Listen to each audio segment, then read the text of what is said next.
Imagine that you were not allowed to go to school. This might seem like fun at first, but without going to school, how would you learn to read, or count, or know the difference between a quarter and a nickel? Back before the Civil War, during the time of slavery in the U.S., it was illegal for an enslaved person to learn to read or go to school. But after the Civil War ended and enslaved people were freed, people started setting up schools to teach formerly enslaved people. Booker T. Washington was born into slavery. As a small child, he would wish that he could go into the schoolhouse and learn to read. After enslaved people gained freedom, Booker's stepfather worked in a mine. When Booker and his brothers were old enough, they joined him in working the mines. It was hard, dangerous work. Booker knew that this life was not one that he wanted. He continued to dream of going to school and getting an education. Why did Booker T. Washington say you should get an education? Education helped Booker T. Washington make an incredible life journey, leading him to become the head of the prestigious Tuskegee Institute. His journey to a better life began when he heard some of the workers in the mine talking about a place called Hampton Institute, a school for Black people. He immediately knew that Hampton was the place for him. So at age 16, he left home and walked 500 miles to enroll. One of his teachers was General Samuel Armstrong. He taught Washington writing, reading, math, and science.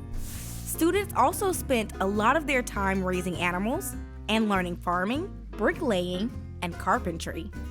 General Armstrong showed Washington the importance of self-reliance, which means relying on one's own powers and resources rather than those of others.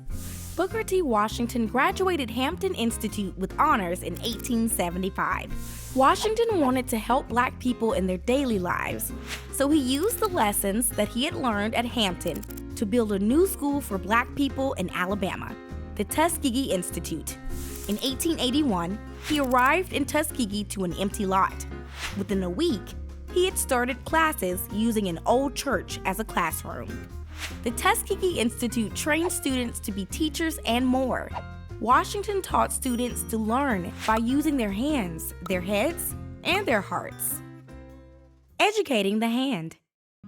In addition to learning teaching skills, every student at Tuskegee was expected to learn a practical skill.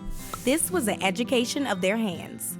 Through their own labor, students supplied a large part of the needs of the school. Students built a kiln, made bricks for school buildings, and sold bricks to raise money. Within a few years, they built a classroom building, a dining hall, a girls' dormitory, and a chapel. They learned agriculture and grew their own foods. They acquired hands-on knowledge of numerous skilled trades like carpentry, furniture and cabinet making, printing, shoemaking, and bricklaying.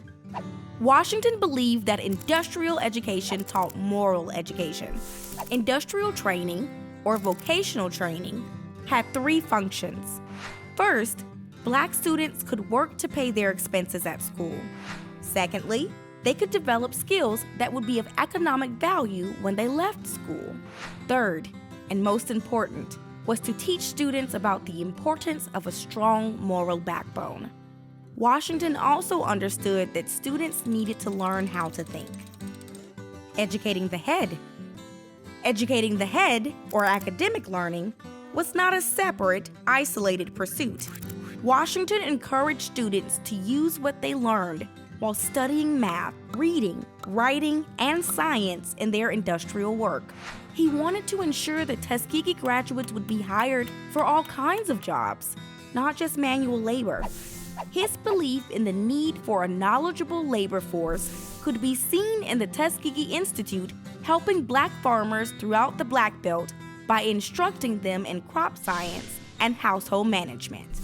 The education of teachers at Tuskegee prepared them both to provide instruction in academics and to establish schools on the Tuskegee model throughout the South. Tuskegee trained teachers were also community organizers, carpenters, fundraisers, and nutritionists.